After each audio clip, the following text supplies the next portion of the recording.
Oh no. The feed like froze right on that. I think we're live though. Uh, there we go. We're good. Hello Woo! and welcome to GameSpot's Play for All charity event. This is day 9, and if you haven't caught this before, we are raising money for Black Lives Matters and COVID-19 direct relief. Joining us today is Jean-Luc Seipke Hello. and Danny O'Dwyer of NoClip. What's up? How you guys doing? I'm doing great. How are you? I'm doing great. I'm just chilling here on my skateboard. It's probably hurting my back a little bit. COVID-19's going on, so there's no one else in this video game. Can't wait for the next 2 hours. Let's raise some fucking money. Can I curse? Oh on yeah, here? let's Sorry, do it. Too late. Yeah, you can curse. Yeah. I mean, I don't make the rules, but yeah, you can curse. I don't care. Thanks so much for having me on.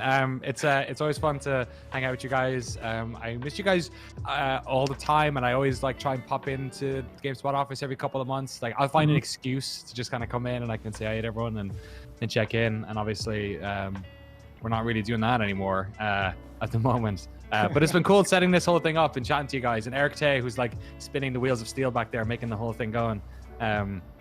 It's fun to check in with him, especially as now as like we're all like dads and stuff. Like, fuck man, we all got old. That's why I'm playing skateboarding video games, because I feel old now. I was actually trying to do a kickflip last weekend, which I haven't tried to do in years, and I got kind of close. Nice. I came away sore. I think my hip kind of hurt and my ankles hurt, but you know. I was my kid loves it. My daughter, we go on walks and she sees skateboarders and she loves them because they're like loud and fast. And I have a deck here. I have my giant bomb deck up there, but I have an actual toy machine over there. And when COVID had started, I was just so scared to jump on because I was like, if I twist my ankle now or like break a bone or sprain something, I'll have to go to a hospital. And then wouldn't you know it, my kid yesterday, we have to like bring her to the hospital to get a cast on her foot because she broke a metatarsal. Not skateboarding though, just like walking around. So I don't know. You're scared of one thing and then something else comes for you, you know? Yeah, I guess so. Should I start skating here? Yeah. Let's do it. You tell people where to go to donate, and we'll give them shout outs and all that stuff, right? Oh yeah. So the donation link for Black Lives Matters is bit.ly/gs-blm. And then for COVID direct relief, it's bit.ly/gs-COVID.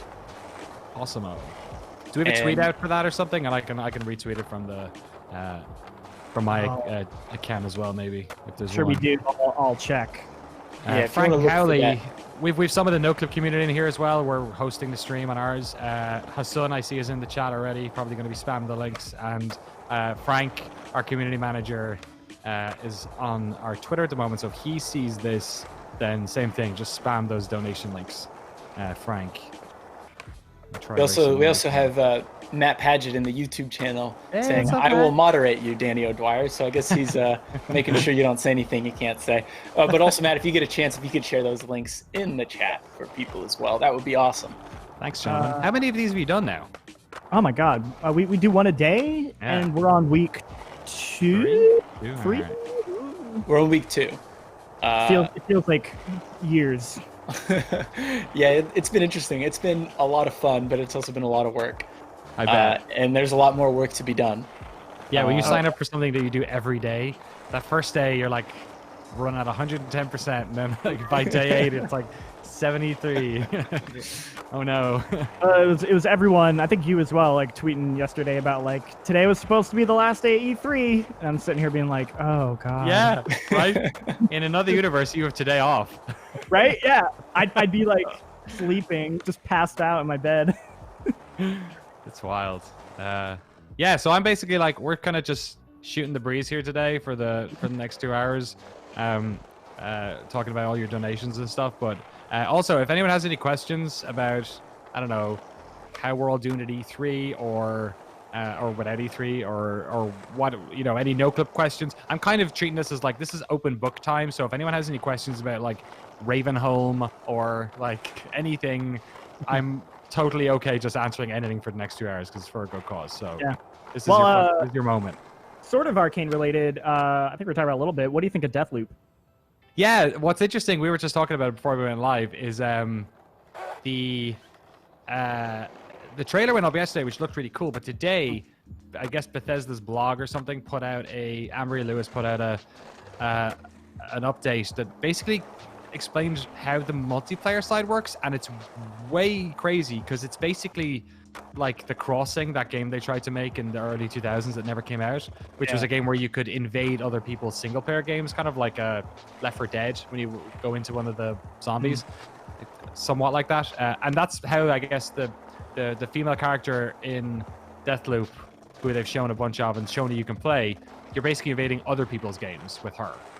That's like the coolest thing ever. Yeah, I knew you could play as her in some capacity, and so in my brain I was like, I hope it's just what The Crossing was supposed to be, and it's really exciting to know that that's what that is. I mean, I think Arcane's one of my favorite studios. Like, everything they make is incredible. Like, immersive sims are just like my jam, and I think I'm just so excited because like I feel like this is the most Arcane game that Arcane has ever made, where they're just taking all their ideas and like pooling it into like this super game they're working on. I'm so excited. Yeah, because you got like Blink from Dishonored was in the I'm gonna try and do the trick. Blink from Dishonored was in like the shooting seems a lot more almost like there's a bit of moon crash in this as well, of course. Right. Oh no. Nailed it. Like the roguelike elements of Moon Crash, which I thought was like a really cool twist on like the immersive sim formula. Like, oh man, it just you can tell. Yeah, Moon Crash is like is one of these games that's like an absolute sleeper hit. Like, I know. It's the best. It might be like Arcane's best game, or it's one of the most interesting games. It's so tight and compact and has such an interesting loop, and it's like so unique. Like, I don't know any game that does this thing where you have to like to complete the game, you have to basically get 5 different people to escape this facility in a row, one after the other, but everything you do in the first run is like persistent in the next run. So you're not picking up medical supplies so you can get them on the next run, and you're like opening a door which has nothing to do about the run you're in, but you know it'll help the other 3 runs later. It's so wild. Nobody played it. Did you guys ever try out Prey's multiplayer mode that they added? Because that was pretty interesting. Hunter? It was a little buggy when I played, but the idea of just like turning into a coffee mug and waiting for people was very satisfying. I feel like I've mentioned this a million times. What I'm trying to do in this trick, by the way, is I'm trying to do a late flip because I guess I can't. I'm kicking too late, so I'm going to try and roll off and do a late flip, but I'm not sure if it'll let me. So, but did you ever? I think I've talked to you about this on a stream a million times. Tay's probably heard this 1,000 times. There was a Quake 3 mod called Crate 3 Arena, where you were a crate, like a cardboard, like a box crate, and all the levels were in crate warehouses, and you do that thing. You just kind of like just stay in the corner pretending you're a crate, and then shoot somebody with a rocket launcher when they ran past. I love stuff like that. Yeah, doofy stuff. Bring mods back. All this stuff coming out of the Half-Life Alyx modding community now is really interesting. Oh god, yeah. I'm really excited for that. Man, wild. Did you guys play the game? I played it to completion. I had never played Half-Life until a couple months before that game came out. I went through and started with Black Mesa. I didn't actually play 1. I did Black Mesa and played through all of them and absolutely loved it. Alyx, and I loved Alyx too. I think that might be my game of the year as of now. I know that's dumb to say because we're, there's still a lot of year left, but man, I thought that game was incredible. Yeah, I'm with you. It's my favorite game of the year by far. I've a very strong emotional attachment to that series, and came in with a lot of expectations, and they somehow managed to deliver. Like, it's a super special game. I've played it twice now. And I'm playing through Black Mesa at the moment. I've almost completed Black Mesa. What do you think of it? Yeah, it's really good. I'm playing through Zen at the moment, which is obviously the part of Half-Life that is probably the people are most critical of because it's a bit tonally weird and has weird boss fights in it and all that stuff. So they basically just took a crowbar to Zen and redesigned the entire thing, and it's amazing what they've done with it. It's demonstrably better than the original Half-Life Zen. And in some areas it's like some of the best gameplay in all of Black Mesa, but it's really cool. It was a hard time there for Half-Life fans for a good while. Yeah. But I played 3 new Half-Life games this year, so I can't complain. Out of nowhere, just all at once, all this Half-Life. It's bizarre. When I got to Zen, I was expecting, because I like I said, I only played Black Mesa, and when I got to Zen, I was like, all right, here we go. This is the part that no one likes in this game. And I actually, yeah, like what you're saying, it seemed really good. The only thing that felt weird was like that whole like box factory you go through after or whatever, where you're like on the whole, you're on the conveyor belts, and I was like, okay, this went on a bit too long. Wait, which was this in? Which game? Black Mesa. I don't either yet. Black If you're still Mesa. it. Oh, is this in in Interloper, is it? Yeah, that's what it was. Yeah, Interloper. I'm just about to start Interloper. Okay. And I was waiting to see if that thing came up, because they added so much stuff into Interloper. There's that whole part where you're in like a nest of behemoths. Mm-hmm. Yeah. And I was like, what are they doing? This is insane. Or whatever you're doing. Yeah, and there's like a Vortigaunt like village that you're yeah, when cool. the controllers turn up. It's like, that's wild. Yeah, Zen is so long. In comparison to the original, it's like maybe 3 times longer, I'd say at least. Yeah, I would agree. I think that's maybe my only real complaint is it maybe drags a little long, like Jake said, but it's just so impressive what they did with that. Like, I remember seeing the trailer for it back in like 2009, Yeah. and it was like summer 2010, and I'm like, oh man, I'm ready for it, and then Yeah, I can't wait. It wouldn't be a Half-Life project if it didn't come out incredibly late. If I've learned anything talking to like mod developers, is that like you never give a release date. Yeah. Life just can get in the way in so many different ways. Especially the size of that thing, and when people are working on it like not full time, like at least these days you can sort of crowdfund some mods and maybe get a couple of people on it full time, but like especially back then, it was like they had so many people working on it. Like that they had an absolutely massive team all around the world. And like even just organizing people. I mean, we're all trying to figure it out now with this COVID situation, right? And it's like they were trying to do that back then before there was even tools for teams to work remotely like that. You know, this is way ahead. Yeah, they had a booth at PAX East, and I was talking to one of the devs. I forget his role exactly, but he was saying how he started on the project and then left it for years, but then like came back a couple years ago back to it. I'm like, that's wild. It's awesome. Yeah, it's so strange. There's a whole group of people who like, I'll be interviewing at some studio and like someone will say like, oh, I saw your Half-Life doc. I was on that team. Like there's just loads of people who are like on it for a little bit doing something. Yeah. We just wanted to be a part of it.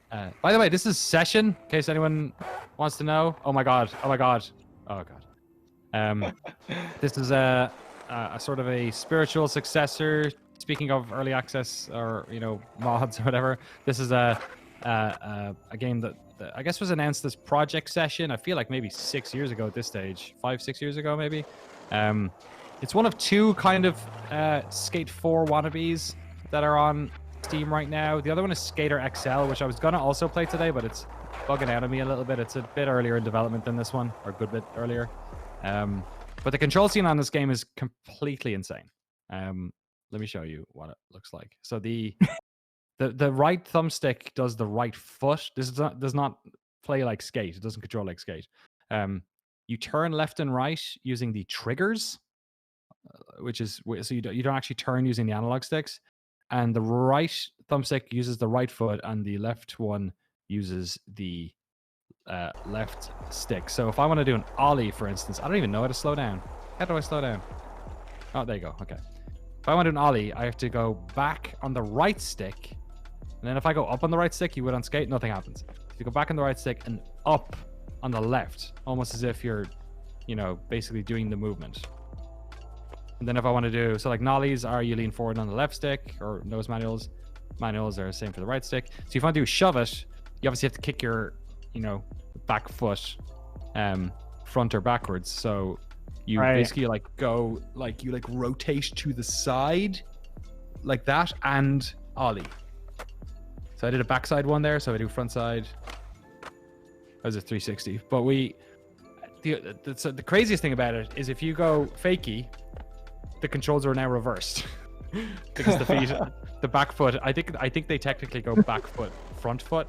So now I have to go down on my left foot and up on the right one to do it. Oh my god. Yeah, so it's like, and it's kind of feels like it kind of feels like a Souls game or something, where at the start you're like, how does any of this work? And then you're just in the flow, and it just kind of like it kind of it gives me the same chill vibes I get when I play Skate 3, which is kind of my go-to chill out games on my Xbox One. They did a really good version of it for the Xbox One X.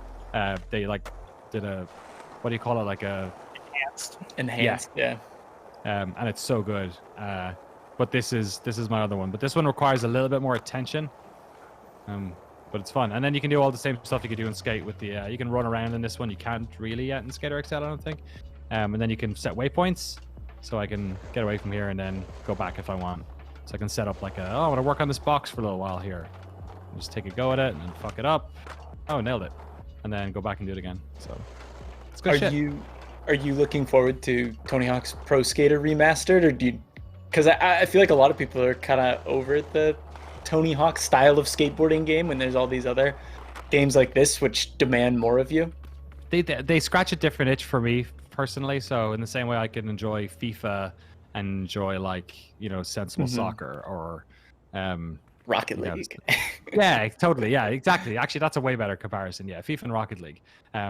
They're similar in a way. They're both games I play because I like the physics of football and I like chilling out, but it's a different type of thing. So yeah, I'm really looking forward to it. I will, if they do a good version of it, I will absolutely love it and spend loads of time in it.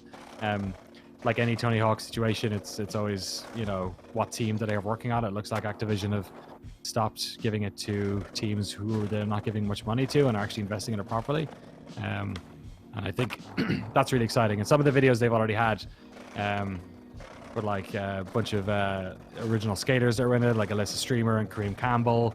They did a video at the Barracks in LA, which is actually like a stone's throw from the LACC. At E3, I went there a few years ago when we were at E3. They did a great video where they had like a reunion with them all. I think Costin might have been there, and Rodney Mullen was there, and that was cool. So it looks like they're kind of putting the money and putting the effort into it. Rodney Mullen is incredible. Like, yeah, just that guy is putting that out there. Like the way he thinks about skateboarding is insane. That looked clean, almost. Yeah, that was really hard. I'm actually really, really satisfied with that one. Less so with that one. Yeah, he's like a he lives in the stars, man. That guy is just the soul of skateboarding. Like, sorry, I didn't want to interrupt your conversation. Oh no, go ahead. No, I was just going to mention, as Timur Hussein has mentioned in the YouTube chat, we are time. Earning money for both Black Lives Matter and COVID direct relief, and he put the links in there, so please give to that. In fact, we have 2 donations. Yes, so are they? Let's give a shout out. From our very own Julio Pack, $50. Thank you. Oh, Pac-Man, thank you so much. And then from Matthew Pathu, another $50 as well. So shout out to both of you. Thank you. Triple figures already. Thank you both so much. Matthew Pathu? Is that what you said? Yeah, It's amazing. I love it. I've never called him that to his face before. I think I've just said that to myself before. Beautiful. Danny, I don't know if you can see the chat, but Timur was asking if you remember doing a skateboarding video around Waterford. He says, I have a memory of Waterford, but I can't remember the details. I'm trying to remember which one. Are you talking about the one? He says he thinks it involved a police officer and maybe you destroyed a deck. Okay, yeah. So this actually is we did an episode about Tony Hawk on GameSpot, an episode of The Point. It was one of our last ones. We actually recorded an interview with Tony Hawk at E3. I remember that. This was like before, God knows which one. Was it Tony Hawk Pro Skater 4 or whatever? 5. It was before 5, yeah. He was on the rounds, and we did an interview with him as part of a sort of a episode I was doing around how skate culture blew up after the release of Tony Hawk, and my love of skateboarding coming from that as well. And as part of it, one of my friends, Neil Sheen, who runs a really good YouTube channel about modding up rally cars in Ireland, it's called Juicebox. I think you go to youtube.com. I think it's Juicebox for You. It's called. It's absolutely brilliant. It's blowing up at the moment as well. But he used to make he did skate videos in my hometown for years, and I used to do skate videos too. But he did this video. It wasn't actually my video. He did a video where they got a Tony Hawk ride board, like the plastic peripheral Xbox 360 ride board. Right. And you might have seen it. It blew up. It was he basically drilled a bunch of trucks onto it, and then they started skating it around our little skate park in my hometown. And Tony Hawk, we did an interview basically. He was in San Francisco, so we were at actually what kind of looks like this here. EMB is one of the biggest like skate spots in like American skater history, and it's the Embarcadero. It's that red, that red paved area just at the end of Market. It actually really looks like this. So EMB basically they put grind stoppers on it. They stopped skaters. They killed that spot back in the 90s. And one of the reasons that sort of people within skating, it's kind of a counterpoint to Tony Hawk, is that the problem was when skateboarding blew up and suddenly there was kids. There was like 4 times as many people going to these public spots, that it basically stopped them from being viable skate spots anymore. Kind of killed the culture and put people into parks, and some people don't like riding parks. So my mate Neil, who did that video, was in San Francisco. So we went to EMB and we did an interview, and then I interviewed Tony Hawk about that sort of quandary, the fact that the games might have actually in a way sort of hindered the culture. So that was the whole thing. And the video he did was so funny because a cop comes up to him, like a portly Irish Garda, who was like, "What you doing there? Get off those skateboards! You're not supposed to be skateboarding around here." And Neil is like, "It's just a video game. Like, it's not a real skateboard. It's like, it's a video game. None of this is real. It's just buttons. It's mock. And the Garda doesn't know what's going on." He's like, "It's Xbox. It's on Xbox." He was like, "Well," the policeman, the Garda says, like, "Well, go take your fucking Xbox down to the park then, will you?" Pretty good. It was good. So he had that in the video as well. But I said it to Tony Hawk as well, and he said he saw it and thought it was really funny. So, oh man, it was nice to connect the dots for Neil. We have another $50 donation to Black Lives Matter from Richard Hayes. Thank you. Wow, thank you so much. It's another familiar name. It's fun. I love jumping in the chat and seeing all these usernames. Some of which I see every once in a while on NoClip stuff, and some of which I haven't seen in a hot minute. It's rad, and this is a really good. This is like a super cool, important project you guys are tackling. I was actually really impressed how quickly you guys pivoted to include BLM in it as well. Yeah, me too. Honestly, it was so last minute, but everyone just felt it was so important to make happen.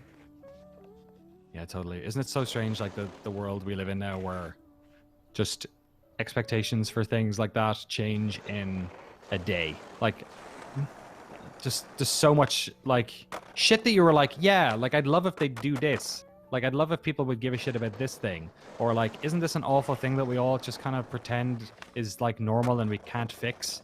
And now it's just like every day there's like a bunch of stuff that's happening that feels like it feels like the needle is moving in the right direction just faster than it ever has before. In a way that is maybe, I feel like it's scarier for Americans. I feel like this type of stuff is more common back in Europe, this type of like public revolt and big sweeping change. Perhaps it's the scale of the problem here. I don't know. Perhaps this is by no means just an American issue. Obviously, neither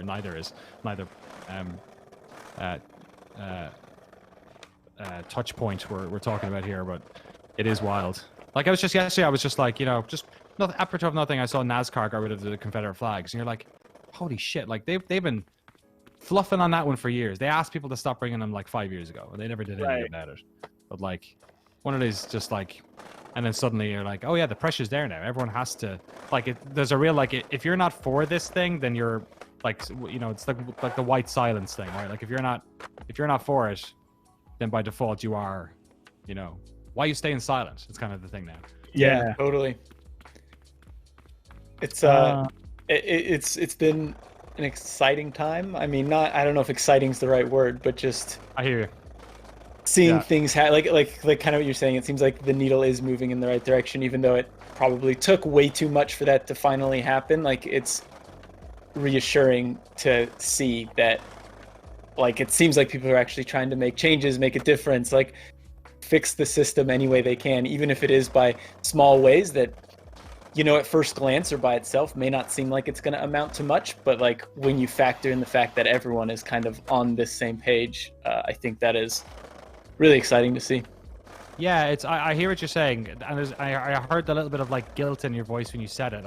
I appreciate that, because I've been trying to like unpack this a little bit myself, where it's like, in a way I feel excited and buoyed by this, but obviously that's easy for me because I'm a white guy, and also I'm not even American, right? So like there's coming from it from a different perspective, right? And having the privilege of being able to be excited about it and not have to go through all the issues, the sort of emotional strife that I'm sure a lot of black people are in relation to all this. They can't avoid it right now, right? Like something they probably try and in a way avoid. But I think the thing that I'm trying to connect to that is positive, apart from this sick trick I just did, damn it, is it felt there for a while, like, turn the fan on, it felt like for a while there that we were all slipping into a darker place. Like the momentum was actually going in the opposite direction. And now for the first time, it feels like there's been a little bit of a course correct, and that actually, not only does it feel like it's going in a better direction, but that people, I think, for a long time were very disconnected from community and disconnected from political change, or kind of feeling helpless, like they had no power, powerless maybe. Whereas now it feels like everyone is buoyed by this sense of, oh no, actually, turns out if we organize and point in a similar direction, you can make massive structural change happen in a weekend. So like everything seems doable now. And like, if ever there was a look, because the worst thing about all this is like, not only do we have a pandemic and the sort of reckoning of a couple of centuries worth of discrimination in this country, but the big one's still gonna come, which is climate change, which is even bigger. Not to minimize any of those, but that's gonna require an incredible amount of change from just about everyone in the planet.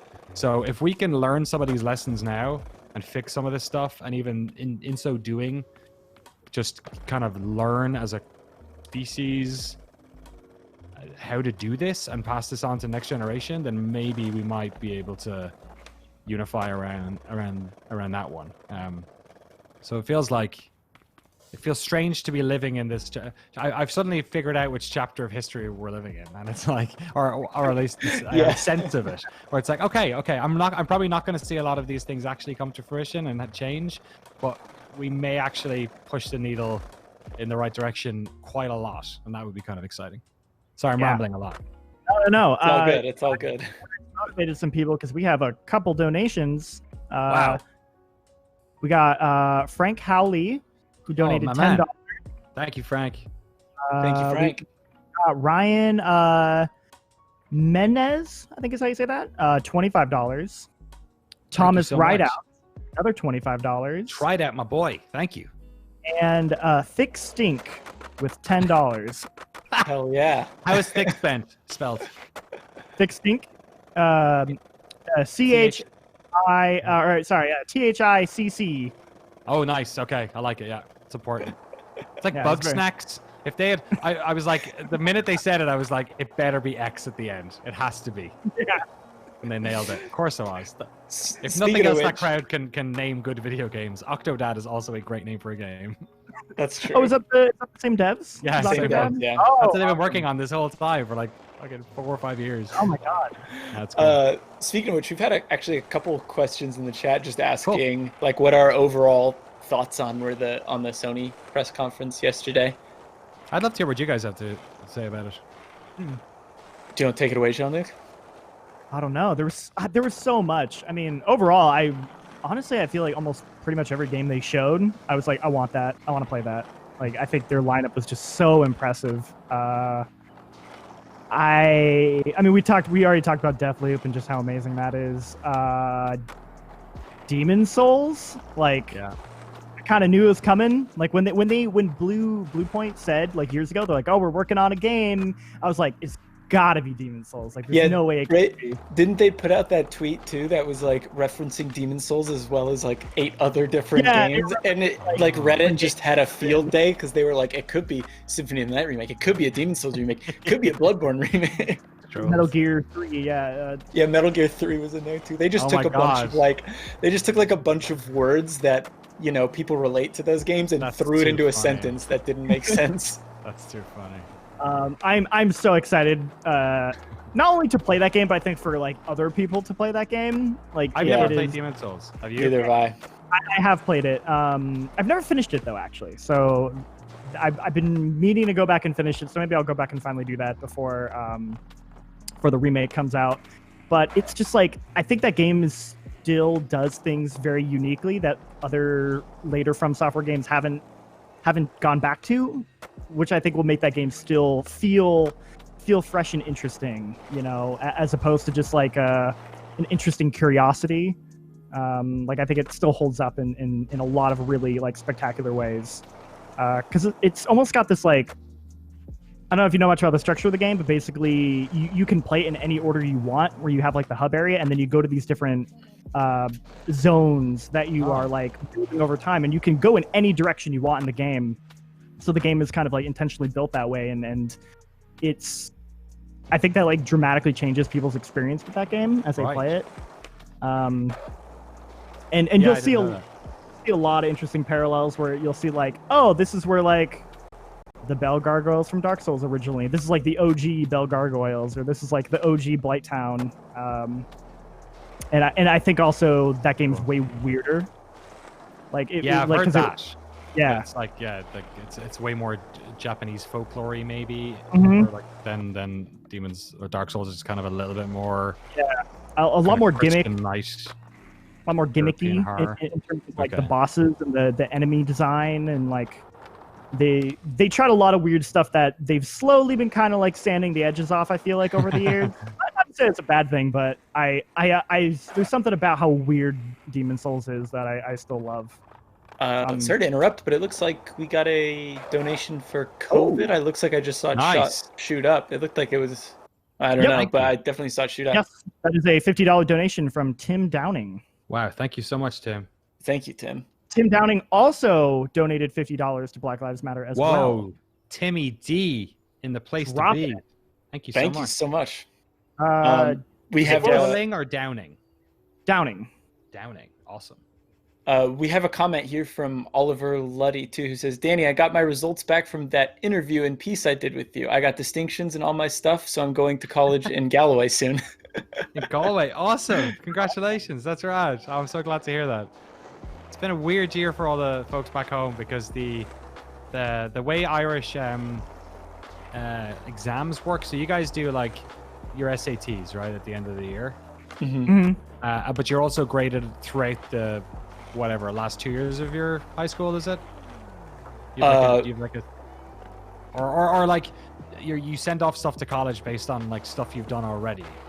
So you send off your like GPA from the 4 years you've been in high school to college, and then they take that into account as well as your SAT scores. Right. But I think your grades are probably more important. It probably depends on what you're applying, but yeah, it depends on the college. So in Ireland, we have just a set of exams at the end of the last year of high school, and that's it. Your whole score comes down to a 2 or 3 hour exam you do, and it's called a leaving certificate. And so they don't you don't get like a GPA or any of that sort of stuff throughout the year. So they didn't do that this year because of the pandemic. So all these kids who are like wanting to do the Living Cert were suddenly like, oh, we're cancelling the Living Cert. So what they did instead is wild, is that they basically got all the teachers to just make up a GPA, just go through all the old work. And like they weren't testing for a GPA. Like sometimes you do tests in school, but it's mostly just to make sure you learn this topic within the subject. Yeah, and I feel like I'm hoping they're like, it'll be interesting to see if they skew higher or lower than usual, because I was a real like cram student. Like I would always do better in the last. I would be a C student who would then get B's in the exams. That was so. Yeah, it's fucking crazy. So I'm glad that he's going to Galway and everything's all right, because I know a lot of folks back home are having a bit of a weird one with their exams.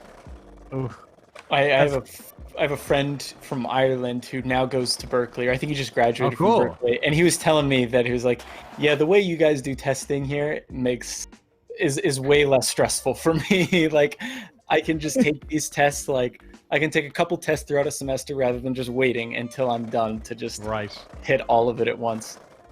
That's I'm sure crazy. It's still difficult, but he was saying I preferred it because it was I'm not very scholarly and like that. Like, but for a lot of people it's a nightmare, right? Because you can be a really good student, but just that day, I had a buddy who I went to school with, because I also did this year called transition year, which is like a year you can take if you want, and it's kind of like you can skip it. It's the 4th year in high school out of 6. And you can do it to basically explore a bunch of weird subjects and do work experience and stuff like that. I loved it. It really helped me figure out what I wanted to do.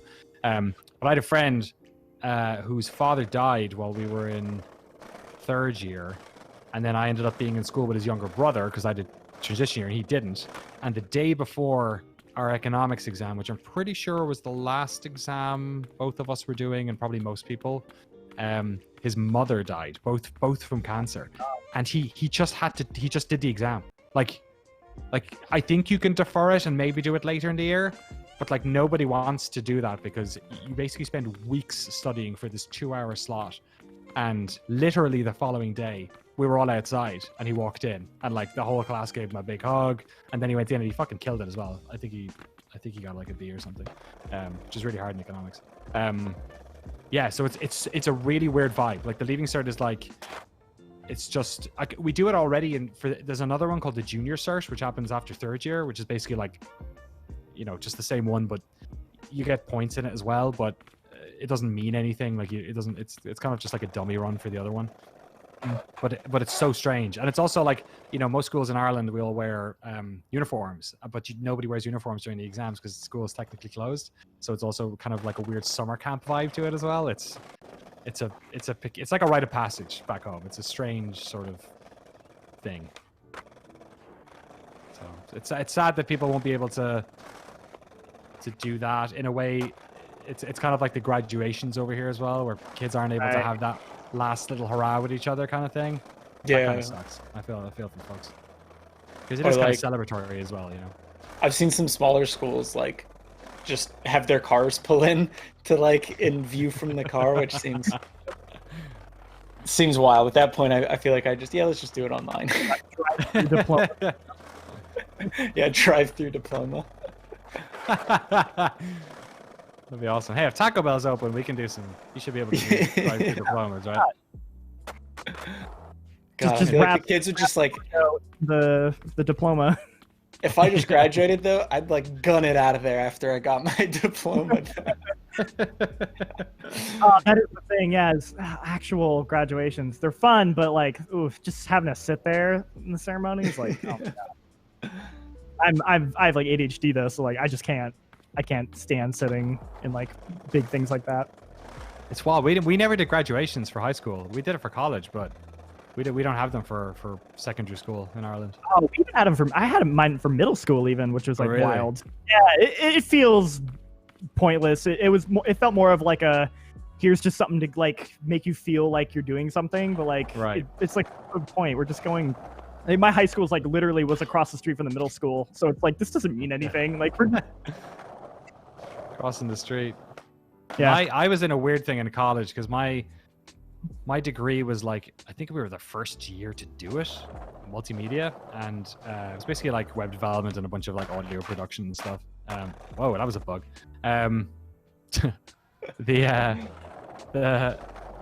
So I guess because it was a new course, they were trying this like split thing. So technically, it wasn't a 4-year course; it was a 2-year something certificate, third year to get to diploma, and the fourth year to get to degree. So I actually had 3 graduations I could have gone to. I didn't go to the other 2, and I barely went to the third one. But it was it was kind of, that was like overkill. It was like after never having a graduation in high school, then it was like almost one every year in college. Ooh. We have another $25 donation Wow. to Black Lives Matter from Ryan Menez again. Wow, Ryan just felt the need. Yeah. Huge shout out to you, man. When you think about it, it's Friday. This would usually be a day you might like hang out with some friends after work, have a couple of jars, maybe grab some food, maybe take a cab home. Do you remember taking cabs in the old world? Remember that shit? So like, who knows? You got a couple of bucks to spare. You're not going out to the cab. You're probably drinking at home, maybe. We're all drinking at home. We're probably drinking more than we used to, maybe, for some reason. Nothing to do with what's going on in the world. Just maybe drop a couple of bucks here. Yeah, and if you'd like to donate, the links are down there. Black Lives Matters, you can donate at bit.ly/gs-blm, and then for COVID relief, you can donate at bit.ly/gs-covid. Those links are also showing up in the chat as well in both YouTube and Twitch. So either one of those, you should be able to find that link pretty easily. And thank you to Chastity for just doing the tweet and tagging me. Appreciate it. Just did a little retweet there as well. So they've been slowly adding parks to this thing. There's a bunch of shit. Do you want me to show you some of the game, maybe? Some of the little bits? Yeah, let's do some of it. It's cool. This game's on Steam Early Access. It's pretty good. There's a decent amount of stuff in there. If you play these games like me, which is basically just to play, just to go hit some spots, and there's no like challenges or any of that stuff. He says as he mouses over the challenges section here. Yes, there is daily challenges. Police ledge session. Oh, cool. Any 16 grind slides on any of the 8 police plaza ledges. That's cool. I didn't know idea these were here. I've been playing this. I have like 100 hours in this game. Historical. Oh, cool. That's all the ones you've done in the past, I guess. Buttery backside. You have to do a backside 360 nollie impossible 272 times. And then you'll get $52. That doesn't seem worth it. That seems like some Destiny grinding right there. Yeah. They have a bunch of weird stuff here. Like they have I think this is the multiplayer filming thing, is it? And then they have a game of skate you can do. They don't have, grabs are kind of in here, but they turn them off by default. And then I don't actually know what the map layouts is. I'm a big fan of this like VHS menu style layout they got going on. And I saw the I think it was like the tutorial controls. Yeah, it looks like the VHS like manual you'd get. Yeah, totally. Isn't it? It's got like the S video to the VCR thing at the bottom. Yeah. Oh, I love that. That's so good. It's pretty cool. Hey, Dan, aka Neurosis, has stopped by the Twitch chat. How you doing? Dan Mahorek, yeah. Twitch's own. He runs the show. He can turn this off in an instant if he wants. They also have this weird. Good to see you, Dan. Sorry, what were we going to say, Jake? Oh, I was just going to say we have another donation. Ooh, hell yeah! Keep them coming. Steven Strom, $25 for Black Lives Matter. Thank you so much, Steven. Oh, and $25 to COVID as well. With much love to the crew. Oh, I think I just saw another donation pop in there. I guess you're seeing it sooner than I probably see it. So you may have just read that one. Never mind. Yeah, you have this little apartment here as well, which you can watch your old videos if you've recorded any. That's cool. I guess that's the menu, is it? Is that just what that is? Oh no, yeah, there's a bit some things in here. I don't know, it's the same one. Tamara's heading out. He says, got to prepare for a shoot. Thank you all for watching. Danny, love you and miss you. And great work, buddy. Keep growing that beard. You're killing it. Did you guys ever see that? Oh man, it's that skating movie that came out a couple years ago. Directed by. God, I don't remember his name. Was it a documentary or a movie? It wasn't Dogtown. It was a movie. No, it wasn't Dogtown Z Boys. What was it called? Oh yeah, the there's two I'm thinking of. There's the one with the kid who lives in like the shitty part of town, and they're like trying to get in that skate crew. That's the one that I Okay, yeah, I forget the name of it. I'll look it up. There's like very little customization in here. There's a couple. They got some stuff in here. Like I think what do I have on? Have you played a Thug Pro at all? Thug Pro. Thug Pro. It's like I think it's like a modded version of Underground 2 with like online. Oh, that's rad. No, I haven't played it. Is it on PC then? I believe so. Thug Pro. I love it. Yeah, it's weird. My favorite was always, it's kind of like the Mario Kart thing where like your favorite is the first one you played, you know, like my favorite totally. Is 2. So, yeah. And I think 3 is maybe a better game, but 2 is mine because, you know, I used to jump around that. I had like a lot of European people, I had a love of like American sort of culture as much as I had a love of skateboarding culture, right? So there was, you know, my favorite bands growing up were like Deftones, who are in Sacramento, and you know, it's wild now that I have a kid who will go to an American school because, like, to me, American schools are like skate parks. God, I wish. It's mid '90s, by the way. That's the movie I was thinking of. That's mid '90s. Oh, that was that was the one directed by what's his face from Moneyball and Superbad. What's his name? I can't remember. Seth Rogen? No, not Seth Rogen. What's the other guy's name? Come on, chat, help Seth.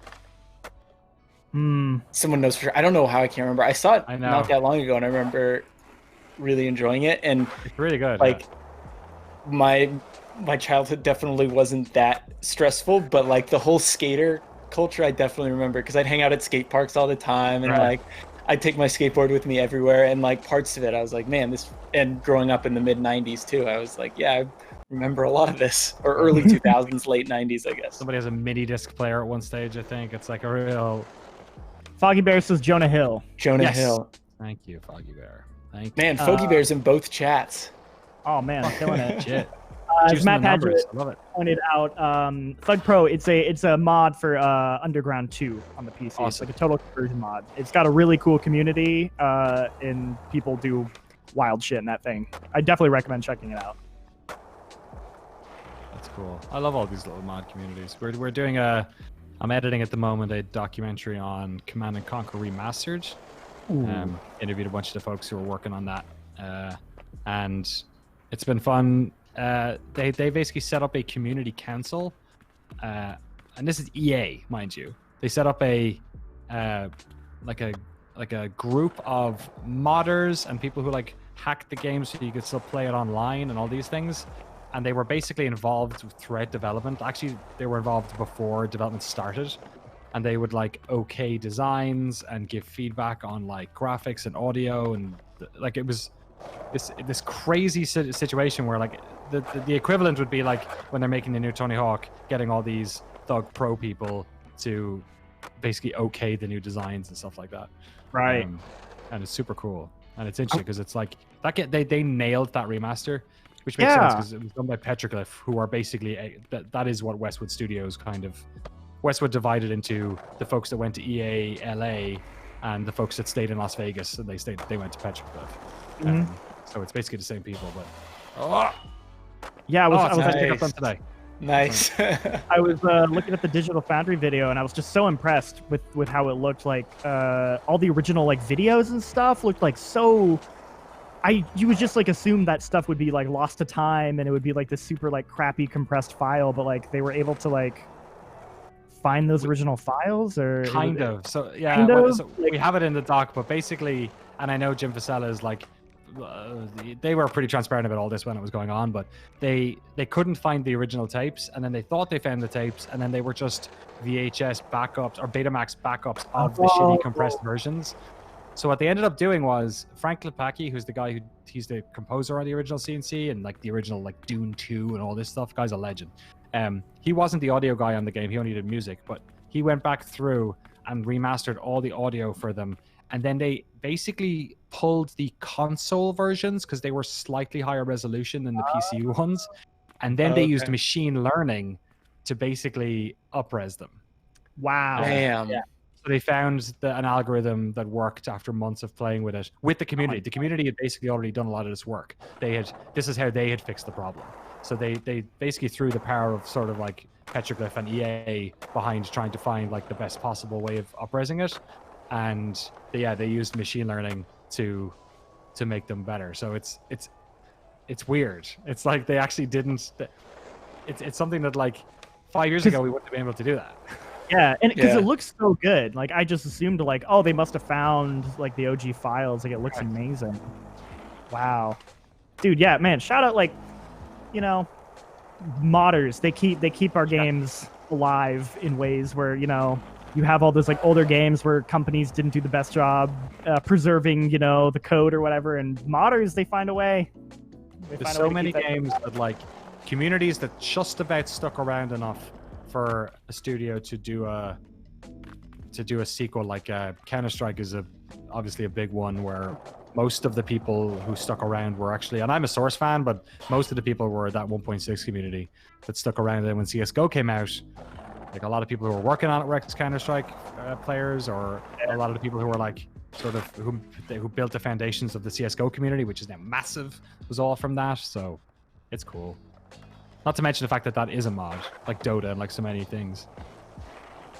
Mods are great. We've lost a strata of game culture in recent years with the lack of modding, the amount of control that studios are doing, and hopefully, like, I know with the Command and Conquer remake, they opened it up to they did two things, actually, two crazy things, which are very un-EA like, which was they released the source code for CNC a week before Remaster came out, and made it like fully usable legally. And then they also opened up Steam Workshop support for CNC Remastered as well. So, you know, fucking years ago they didn't have games on Steam because they wanted to install Origin, right? And now they're like doing all this mad shit. So the whole thing is because like it's clearly a them trying to reckon with their standing within gaming, because they got such a backlash to that Command and Conquer mobile game that they announced in 2018.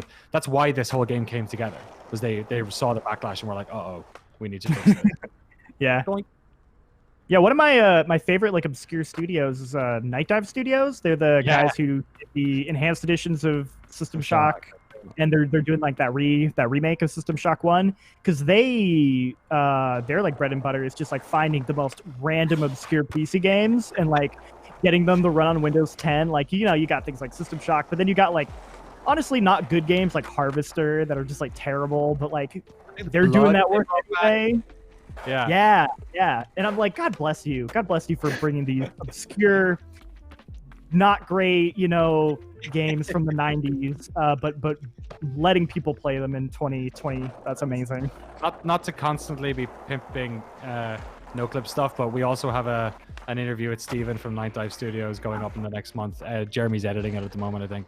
I've been secretly hoping you would do something around them. We recorded it at GDC last year, so it's been a while, but yeah, we tell the story of how he bought the rights to System Shock. He just like, it's the fucking weirdest shit. He's like an eBay guy who like, and he's like a young dude. Like Steven's like my age, I think. I guess I'm not that young, but like, you know, I think he's in his like 30s, and he's just like he's like somebody who's on eBay at 4 o'clock in the morning, but instead of like buying like fucking obscure like, you know, Ming vases, he's buying video game IPs that nobody's like, people are undervaluing for some reason.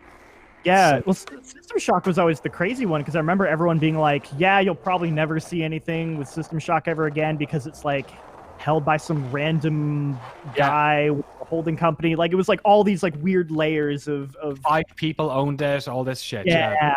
Weird.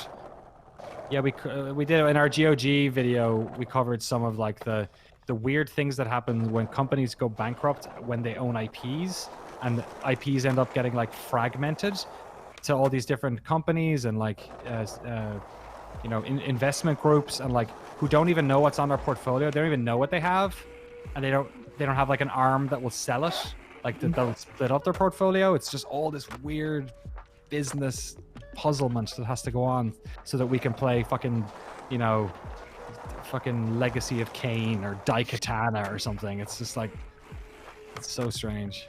The amount of Order of the Flame. the amount of work that like that GOG team goes through to get those games on the storefront is nuts. Like I had no idea until I watched that documentary that you guys did, and I was like, dang, that's really impressive. Like it was impressive at first to see a lot of those games, but you just don't really understand all the work and like how, like you're saying, how much of a puzzle it is just to like, wasn't there one anecdote in that thing where they were like, the code was like printed up in some person's hat, like there's just some really absurd place to have like one code that wasn't it was written. It was that they didn't find the code, but somebody had a printout of all the code, so they had to like type it all out.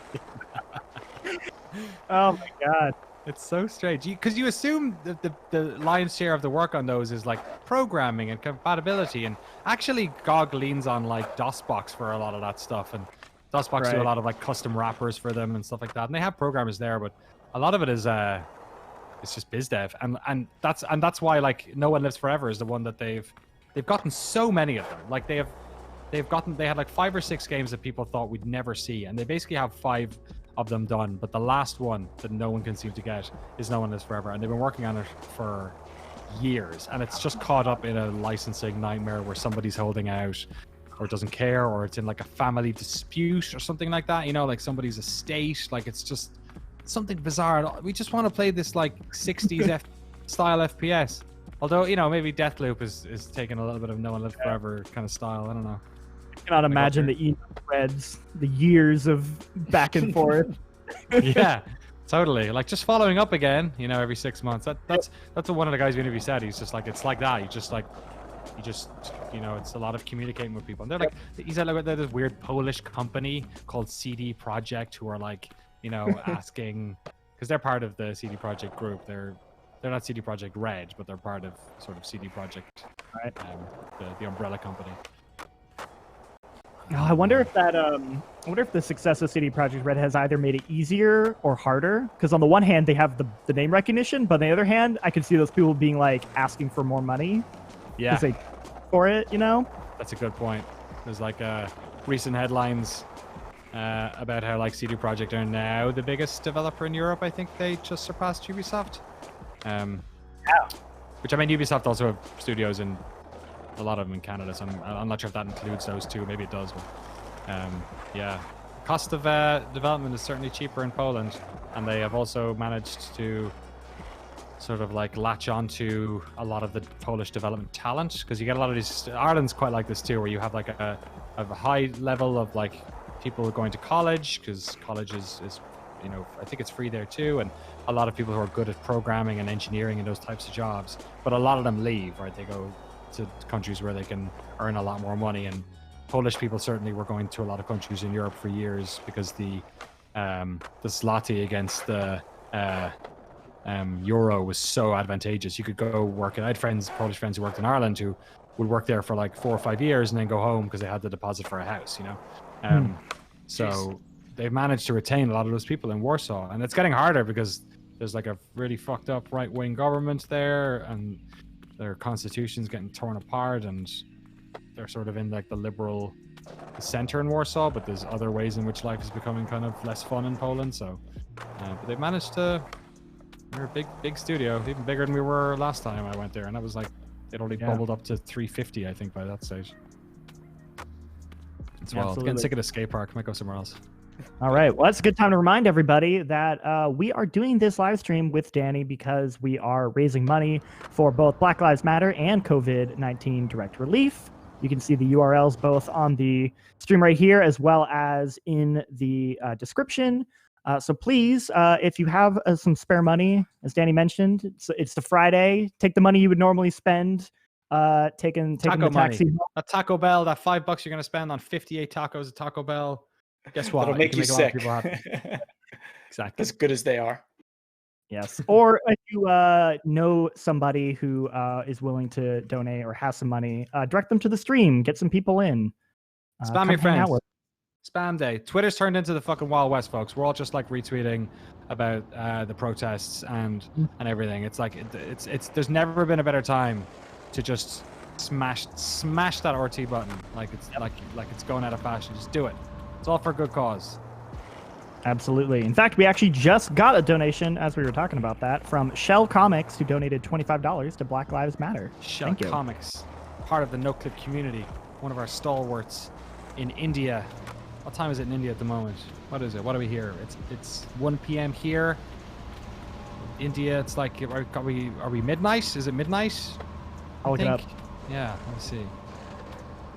Thank you for the Very much, donation. Shell Comics. Yeah, thank you. Appreciate it. Thank you guys for doing this stream. I always feel awkward asking for donations because my company is a donation. It's hard to ask people to donate again. You know what I mean? 12 and a half hours ahead of us, so it is currently 1:30 in the morning. Wow. Burn those. Yeah. Hey, it's Friday night. This is what you do. Remember we used to go out and party Friday night? Stay in and party. That's what it's all about. Oh, me, oh my. How Oh big yeah, is it's the this game? PlayStation.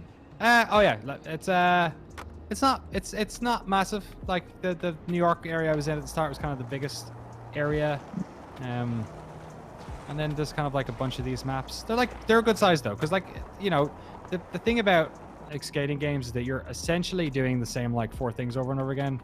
Like you're grinding, you're doing a bit of vert, or you're doing flatland stuff, or you know, whatever. There's not many grabs in this, but you're doing bits and bobs. And then it's just all about lines. It's all about like just having a variety of things that are at different heights, different lengths, and then having lines that sort of, you know, put them together. What I like about this game is that it's actually kind of, it's less like a Tony Hawk or a Skate where you can kind of find lines anywhere. In this one, you kind of have to go searching for them, kind of like in real life where you realize, oh, actually these 2 things are good and they're close enough that I can, like this, for instance, this is actually a really bad run-up.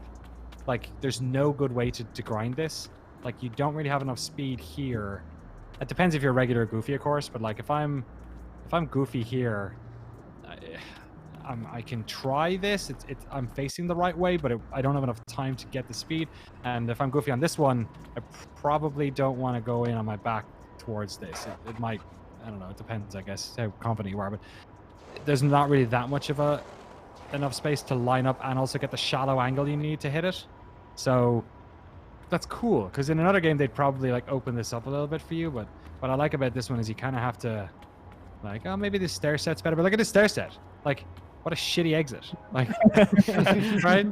But it's cool because it's like you can just decide to do it or decide to do like a different thing, or it's not like a theme park where everything is in its right place. It's a little bit like more realistic and messy, and it's kind of fun because it means you have to go searching for shit. Like, all right, like this one's kind of good. This is probably a bit longer than I'd like to do. So you know what? I'll go somewhere else. Let's go downstairs and see what else there is. I feel like that is a big part of skateboarding too that doesn't usually get translated to many of the games. Just because, like what you're saying, they are designed to just like, here's a little theme park of all these things you can hit. So I do really like that. It's fun. It's like, yeah, it's weird. It's like when I first played the New York level, I remember thinking like, wow, where is everything? And then you find like you go through an area and be like, oh, there's like a whole other part of the city here. But they don't like telegraph it to you in the way open world games where like there's a big like point of interest. So you're like, oh, there must be something over there, and you go to tower. Yeah, exactly, a tower. Yeah, you just like Far Cry your way through the game. But it's yeah, so it's kind of a little bit more subtle, and it works. So this is like a fun one, right? Because it has a little bit of a pop up, and then it has a stair. So this is, I'm gonna play with this for. Jake, what did you think of the PlayStation stuff? Actually, Jake, before you say that, we have an influx of donations. Oh, hell yeah. Here, Ayush Mather, hope I'm saying that correctly, donated $250 to Black Lives. Ayush Mather? Ayush Mather. A-Y-U-S-H. Ayush Mather, thank you. From the Thank you bottom so much. of my heart. That is incredible. And also your name is incredible. You're an incredible person. An incredible name. You're we incredible. There's no E3 this year, so we have to be Keanu. You're incredible. We also have from Jack Williams, $25 to Black Lives Matter. Thank you so much, Jack. And then from Phil Rowe, $10 to Black Lives Matter. Nice. Thank you, Phil. And then finally from Jeffrey Fogel, $25 to Black Lives Matter. Mr. Fogel, thank you so much. Mr. Thank Williams, thank you so much. My middle name is William. William Power. William Power be with you. I don't know. I'm making it religious. And who is the third person? There was Phil Rowe. Phil Rowe, third in a row. Thank you so much, Phil. Appreciate it. You're all beautiful people. I know you're craving that fucking nachos Bella Grande, but you know, we really appreciate you wasting your taco money on us. Taco Bell money. I have been to a Taco Bell in the past week. Drive-through Taco Bell is maybe the most like post-apocalyptic thing I've done since this has all started. Because like, was it in a? It's pretty. Tomorrow's not here because I think it was in a. What was that Sly Slow movie with the clams? The three clams and the. What you call it, man? Demolition Man. What is it? Demolition Man? Yeah, Demolition. I think Taco Bell's in Demolition Man. Yeah. It's like in the future, all the restaurant franchises fought each other, and Taco Bell won. So every restaurant is Taco Bell in the future. Yeah, so it's like going to a Taco Bell and like now it's like they hand out the credit card machine to you and it comes in like a special bag that's already been prepared before, and like everyone's wearing like fucking hazmat suits. It's just like, and you're doing this. Yeah, like you know, it's like the one risky thing I do every week is not every week, but like, you know, go to the grocery store and then like I'll do a risk. You have to like weigh up your risks with COVID-19, and I decided to waste it on fucking $5 tacos. It's just stupid. There was a car alarm blaring in my window, so I muted myself. But if you heard any of that, I apologize. Didn't. I did. It just kept going and going and going. It's like we're good now. We have a question here from Daniel Moreno, who is in our GameSpot Discord and is a great dude. But he says, question: What piece of community/backer feedback can you recall that helped the production side of NoClip from that point? Or if you can talk about the evolution of your content over time. Sure, great question. Backer, that's a really interesting one. Backer. We got a lot of criticism of our captions on our Final Fantasy documentary, which was really helpful in us sort of layering in a couple of different production, like changing the timeline of production to better fit the clarification of those captions, because it also influences editing. So for our Arcane doc, for instance, we managed the captions were nailed, and they went through several different people. I had passes. Megan Carnes, who does all our captions, did a couple of passes on it, not just for the accuracy, but also formatting of captions, which is really important. We had our French we had French speakers look at them. We had an interpreter who was with me when I did the interviews also go over them and clarify. So we have to do all of this again for our Prey and Dishonored docs, which will be coming out in July. But that ended up working really good. And then also, as a bonus to that, Bethesda's localization crew took what we had done in the English captions and converted it into 7, I think, separate languages from that, and they managed to turn those over in about a week. So that was really good. It helped a little bit that I have some French, so I was able to, in the edit, for instance, I could understand where they were stopping sentences and phrases and stuff, so I can, you know, obviously when you're interviewing people or editing interviews, you tend to do a lot of cutting people off half sentence if it's redundant, or getting rid of uhs and ums and all that shit. Whereas in Japanese, that's way harder because of the way Japanese sentences are structured, and also I don't know any Japanese. So that's why our Final Fantasy docs are also kind of longer than they needed to be. Like, they probably are about like 15% longer than I like, but it's because I couldn't do a lot of that sort of trimming. Yeah, so that's probably, maybe that's it. I'm trying to think if there's anything else that's like interesting. I mean, we listen to feedback all the time, and I think it's more of that was one of the most direct examples, but it's a lot of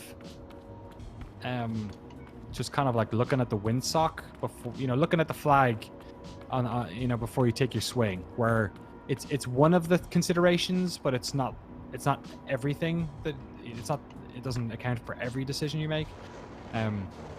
I will say at the start, for the first couple of years, I had a real tendency to try and make sure that we were kind of doing a lot of different types of work, because we have patrons who are they support this because they want us to do indie stuff, and indie stuff doesn't get covered, you know, as much or whatever, or they watch the Bethesda one and like, wow, you got into Bethesda, that never happens. I want to see more big game stuff, you know.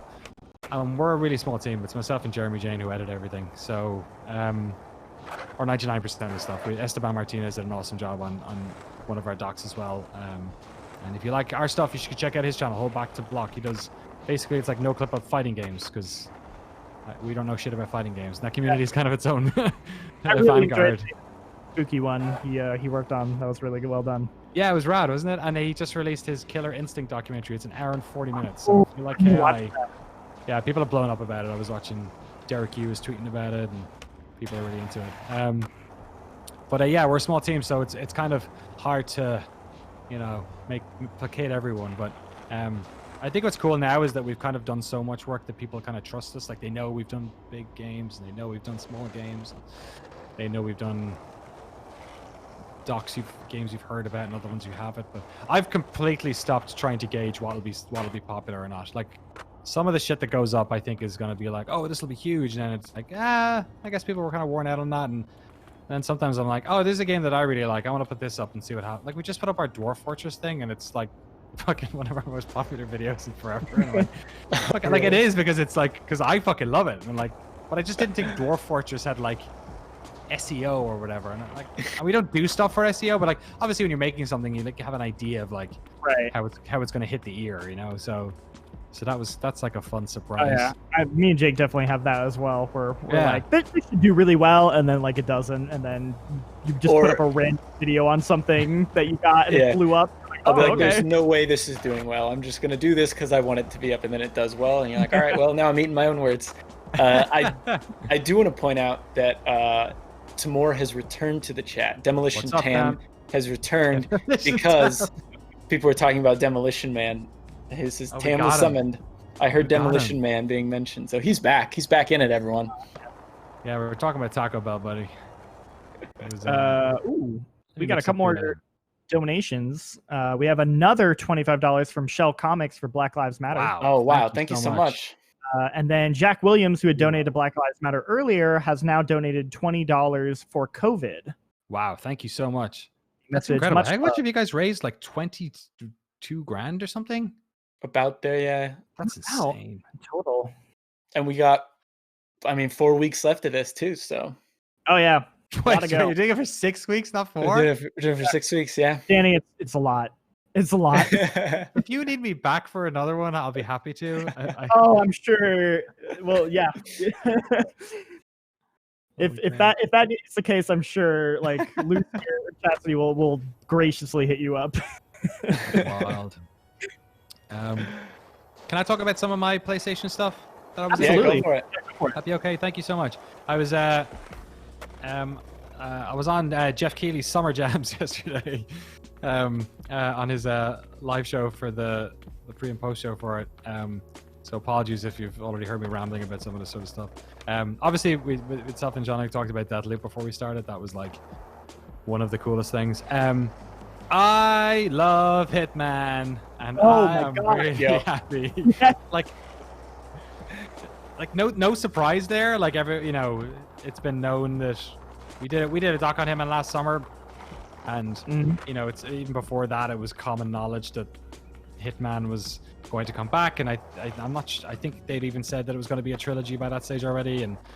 I knew it was everyone was coming, but like to see it, and then to see it was in January, it's just like, oh fuck, I'm so happy, man. Those games. I'm very happy at like the way those games have been being received and like the popularity, I guess. I know they're not huge, but still, considering how good they are and how I feel like underlooked that first Hitman 1 was, or overlooked, I guess. Because man, I had so much fun with Hitman 2016, and even like Hitman Blood Money is still, I still think so fondly about that game.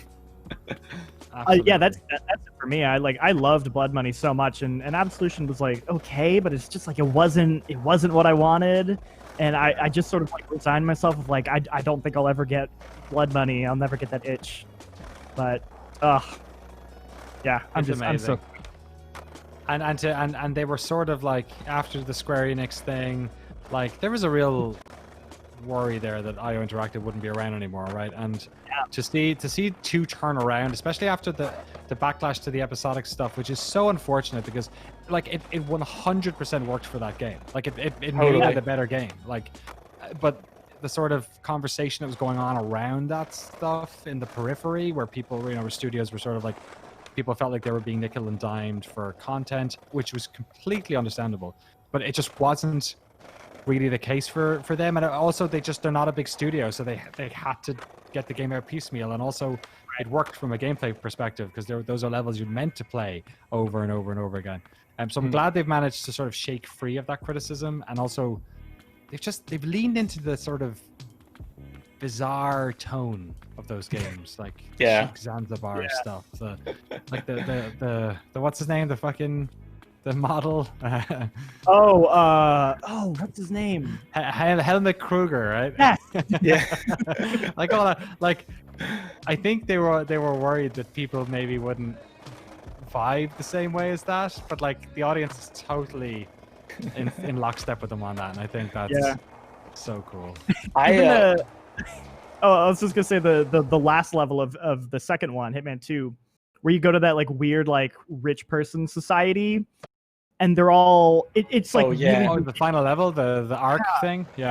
It's weirdly uncomfortable because they're like talking about how like they all know that like climate change is real, but they're all just like not gonna do anything and hide in their like weird rich person bunker, and I'm just like, it adds this level of like, oh, this is gonna be really satisfying to mess with all these people.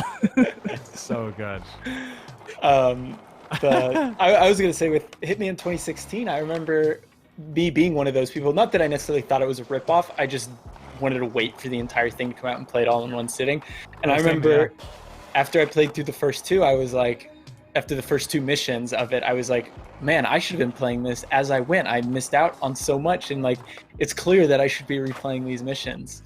Yeah. Which I should have thought of, because that's something I definitely did in Blood Money, right? Like, I remember playing the Suburbia mission, like, God, probably 30-40 times, just loading it up and trying different things.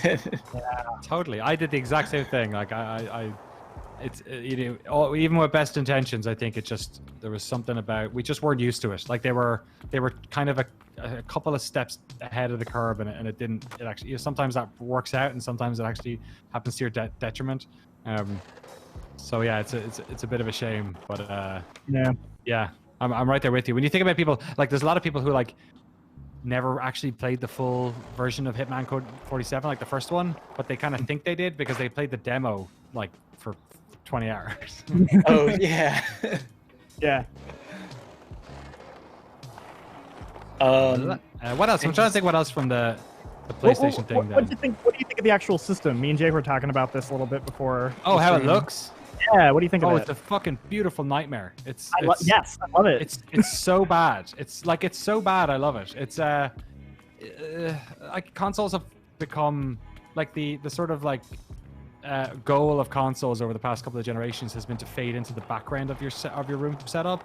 Like, they're trying to take over the living room, and I think, that's made for some fine-looking pieces of consumer technology that are really uninteresting. Like, I want my GameCube handle.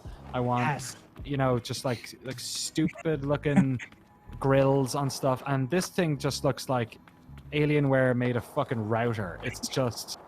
It's so stupid-looking, and it's so big. Yeah. Like, the comparison stuff I've been seeing people trying to jimmy up looks ridiculous. It's glorious. I'm so happy. It's the worst looking thing. 100%. You're absolutely speaking my language. I'm so over like gray black boxes. I'm just like, I don't want that. I don't want that anymore. I want a weird ass looking mess of a device. Totally. It's like, if I'm going to spend, this thing's probably going to be pricey, right? They got 2 SKUs, which means one of them's going to be really expensive. So, like, and let's be honest, like, consoles should be more expensive. Like, they've not gone up. Inflation has gone up. Like, the cost of games hasn't gone up. That's why we have games as a service now. Like, it kind of makes sense. We can't balk at $600 anymore. Like, I'd be worried if the one with the drive is $700 at this stage, because like 4K Blu-ray players, I've got one back there. They're like $100. Like, they're not cheap. So,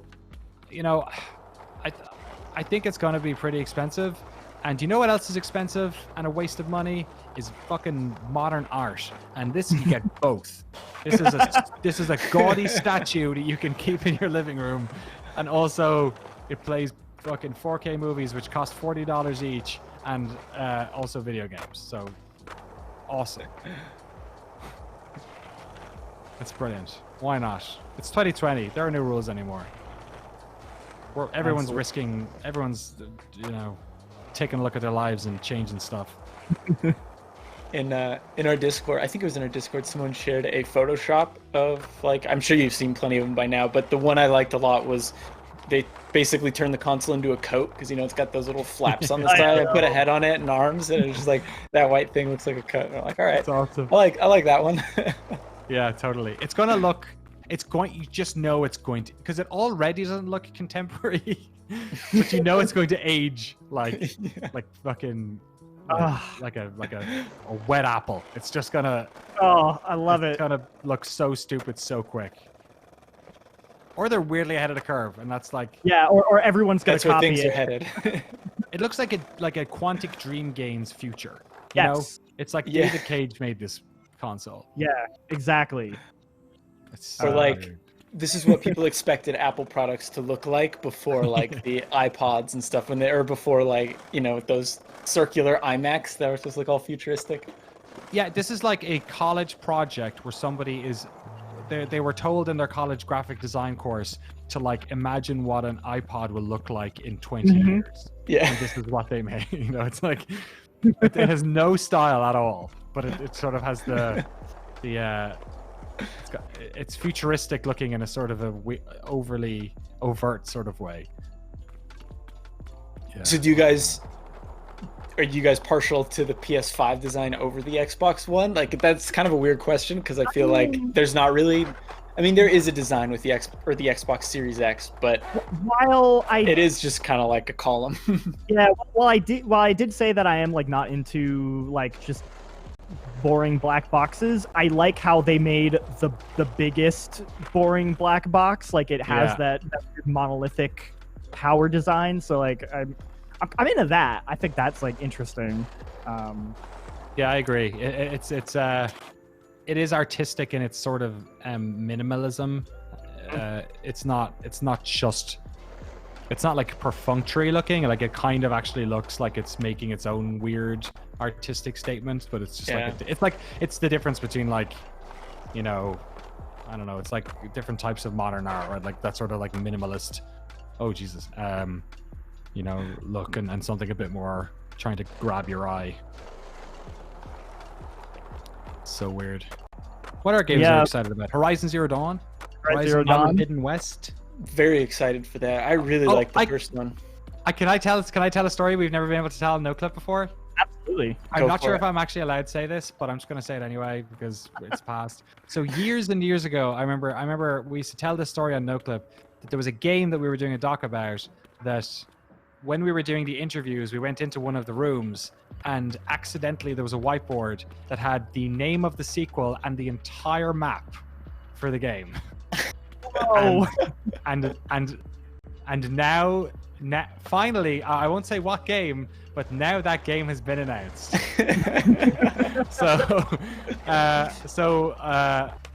We already knew about a lot of that for quite a while, but it was the manner in which it happened was really funny, because we were put in the room and then PR came into the room and was like, "Can you ignore that?" And we were like, "Yep, don't worry about it."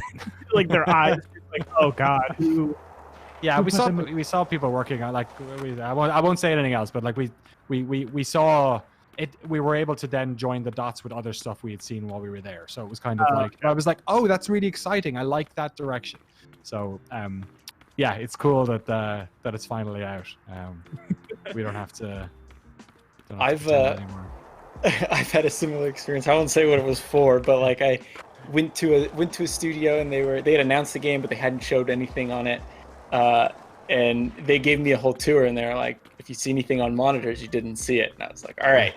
And I tried not to look, but of course, there's monitors everywhere. And I saw some stuff that I was very excited about, but it was like, I can't say a word for a very long time. It's wild. And I was waiting for this one for a while, because it was Yeah. And it just felt like every E3, I was like, I wonder if this year they'll show it. And like, no, all right. And then kind of felt like it was going to happen this time. But yeah, it's cool. Anyway, on a different note, I'm really excited to play the new Horizon game. It looks rad. Yeah, I'm excited for that. I'm super excited for Resident Evil 8. Oh my god. Yeah, I still haven't played 7 or 6. 7's so good. Oh, no, I did play 6. I played 6. I haven't played. Wait, 7 is the VR one. Yeah. Yeah, I still haven't played 7. I need to play 7. 7's really great. good.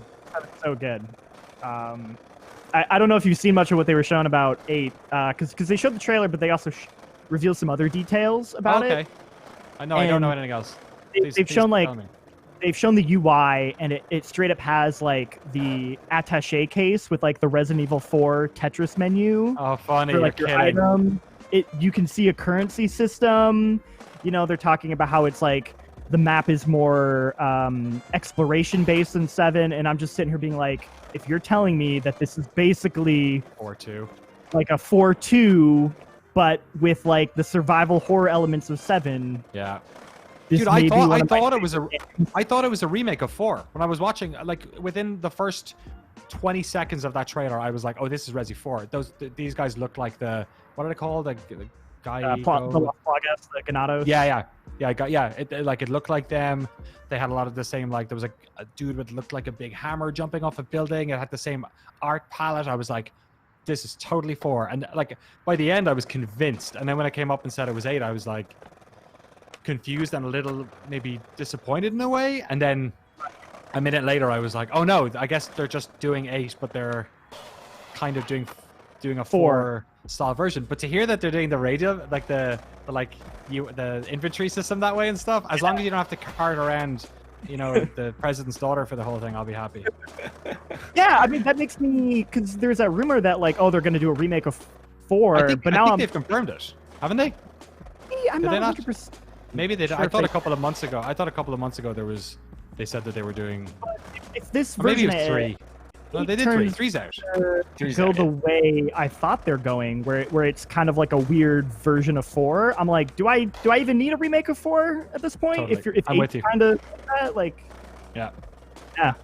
it looks so good. And it's got that like gothic, like Bloodborne type of architecture to it. And I was like, gonna say I'm happy that there are werewolves too. Let's make werewolves scary. I'm curious to see what they do, because like werewolves in Bloodborne were scary, but not like scary in the way that I feel like a Resident Evil game could make them scary. They were scary because they could just like kick your ass if you weren't paying attention. But that made me excited, because I feel like that's, especially now, like that's something that you don't see in survival horror video games. Like you don't see werewolves. Yeah. No. Twilight fucked everyone. I know. fucking sparkle.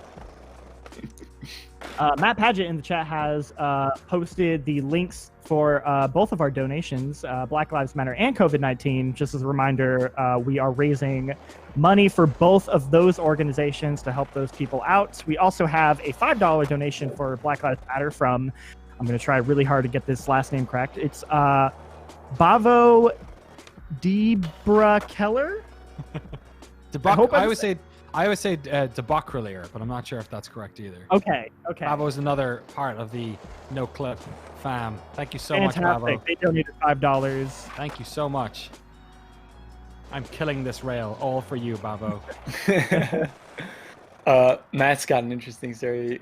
He said when he was at the Collision for Gears 5, they said they had a secret character they were going to announce at launch, and I said Dave Bautista is Marcus Phoenix. They laughed, and then they announced Dave Bautista as Marcus Phoenix as the secret character, or Dave, not as Marcus Phoenix, but Dave Bautista in the game. So good. I have a friend who works at Infinity Ward, and he was like, yeah, we got some cool things coming up, and I was like, Battle Royale for Modern Warfare, and he just looked at me and shook his head, and I was like, Wild. I mean, that though was leaked so many times before. Yeah. So I didn't feel that smart. God, PUBG's in a really weird place now. They fucking. Are you still playing it? Nah, like here and there. I haven't played properly in a couple of months, but I have played in the past few weeks, just a game here or there. They added bots to it and did a bunch of weird stuff, and it's kind of weird. yeah, it's not in a great spot at the moment. I've been wanting to dip back into that game because I played so much of it, and I've been playing Yeah. all these other battle royale games, and a lot of them, like, on paper, I think are probably better, but there's something about PUBG that is just, it's so hard to replicate. Nothing else has scratched the itch for me.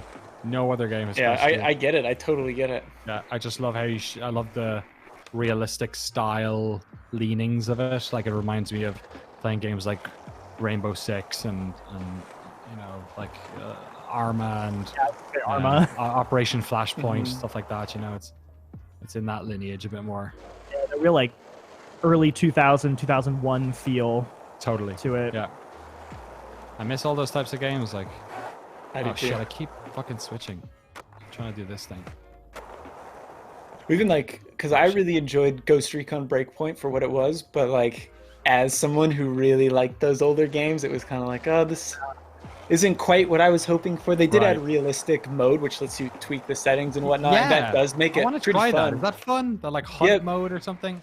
So Mike Mahardy and I actually did, like, we made a campaign out of it. Like, we made our soldiers and like picked our classes, and we were like, all right, we're gonna try to like make this as realistic and as immersive as possible. We like turned off the HUD, so we didn't have all those like markers showing up. Cool.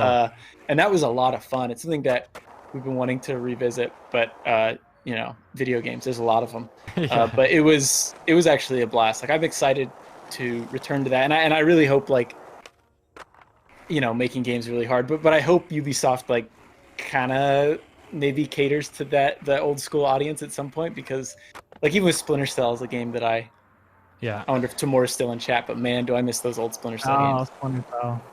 And they're always there, you know. I can play them whenever, which I do every now and then. Double Agent, man, those games are so good. Yeah, it's weird. It's like a big gulf, and it seems like there's maybe we'll see that sort of like late generation swing we saw to games as a service, everything, and you know, multiplayer stuff. Everything has to have a multiplayer mode in it. Like, hopefully, we'll. Yeah, I think that's the thing. Don't have multiplayer that are fucking huge. Some of the biggest games ever. Last of Us, Bloodborne, like all the. There's so many games like that people love to play over and over again that retain communities. Like, maybe not The Last of Us, but like, look how, like, I think what's crazy about the Miyazaki games is that they actually continue to have a community way after launch, even though there's not anything being added to those games. And I think when you have like games that are more systemic and more, you can peel them apart more than say a Last of Us or Uncharted or something. Then you do get that longevity. It's just like a different type of it.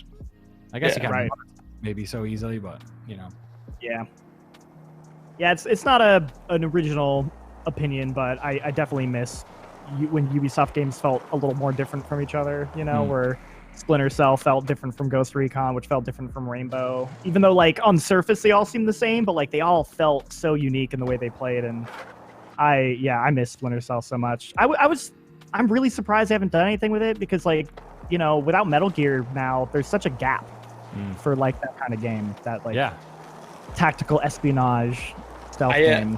I will say I'm really excited for Watch Dogs 3 with like Clint Hawking back making games. I'm super excited to see what he's gonna do, because that guy did Chaos Theory and Far Cry 2, and like pretty much stopped after that. And like those are, I feel like, two of Ubisoft's best, or at least most interesting games.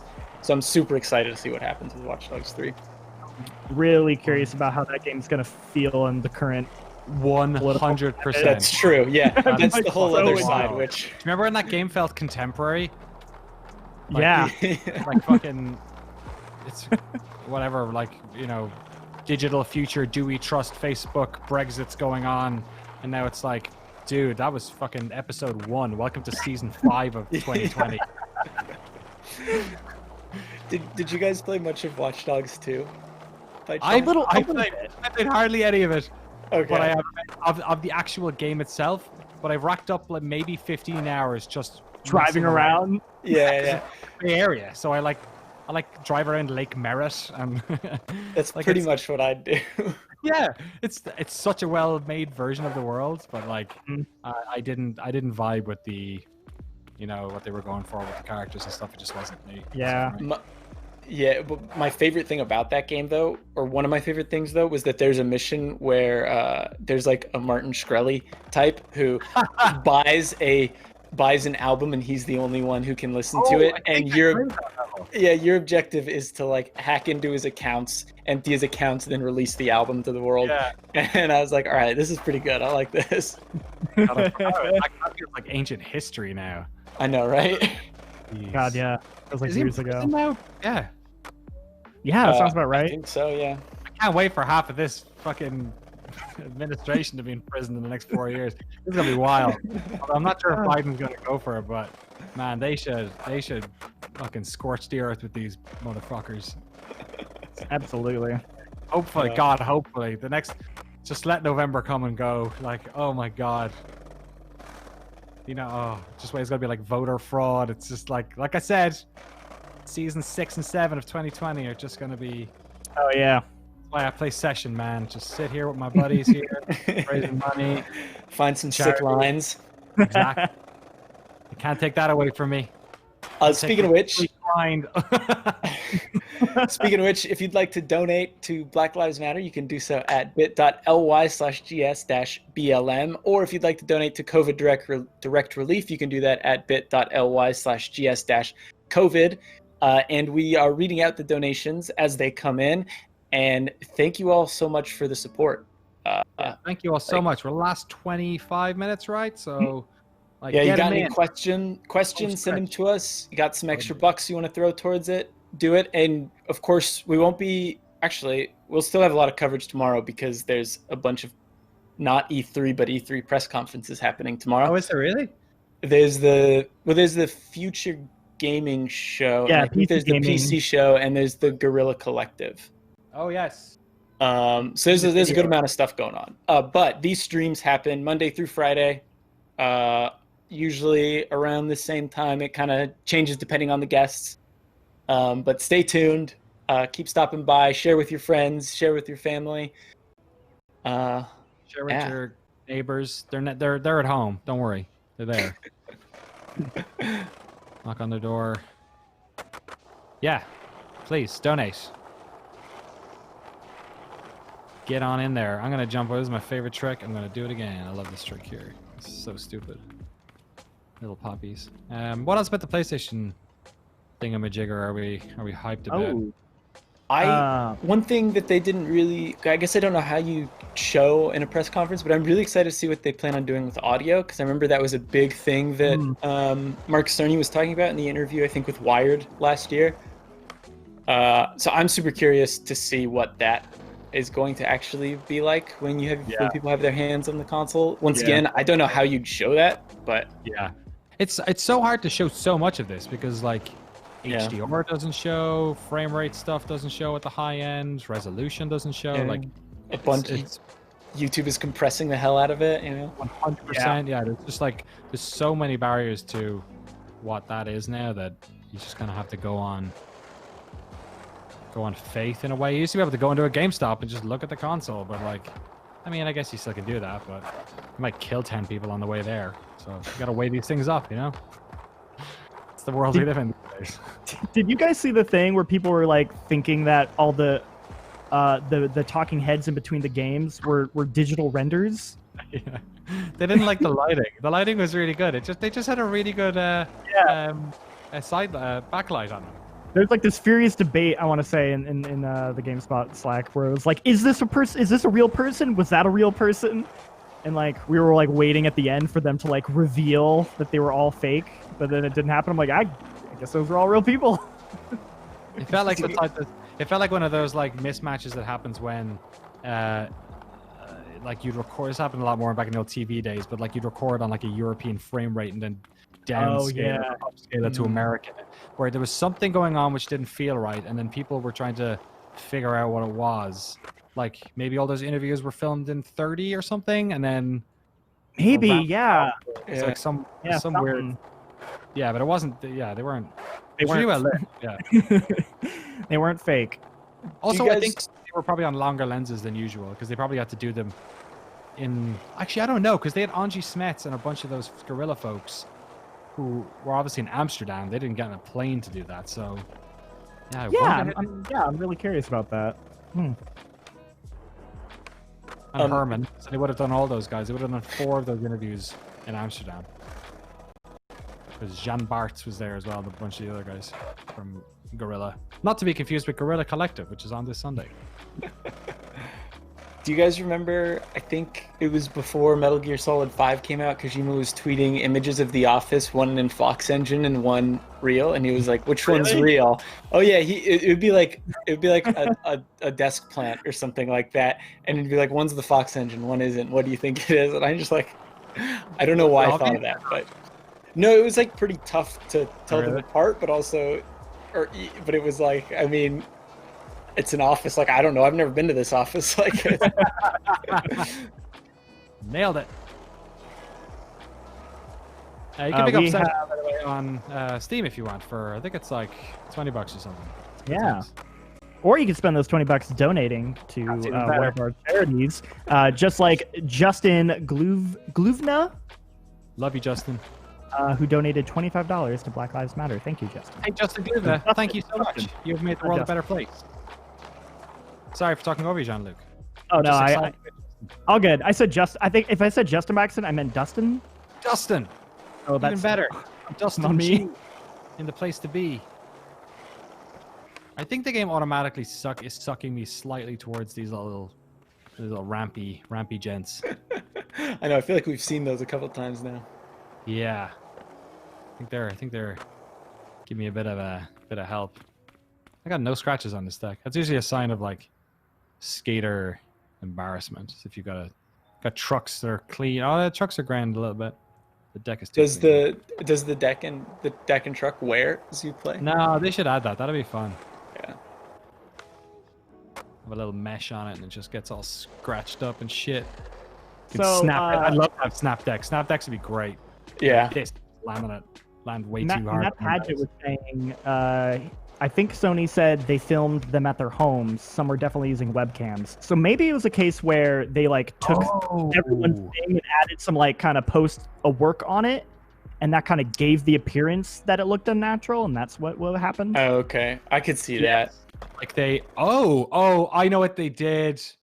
Maybe what they did is, okay, because the hair would be too hard. Okay, I had a crazy idea, which is what they did was that they meshed that onto a model, but that would be way too ridiculous.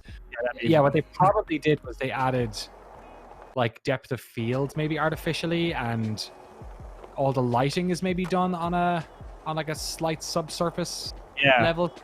There's like an element of the light and the Boku maybe. That's my guess. Yeah, like Boku. I'm speaking French here. Yeah, I wonder. God, that'd be crazy if they did that shit on webcams. I mean, they're probably good webcams, but they do it over Zoom. Which Tony Hawk game had like the aggression meter? Like if you ate shit, you could like tap Y as quickly as possible, and you'd like smash your board and kick it. Is that Thug 2?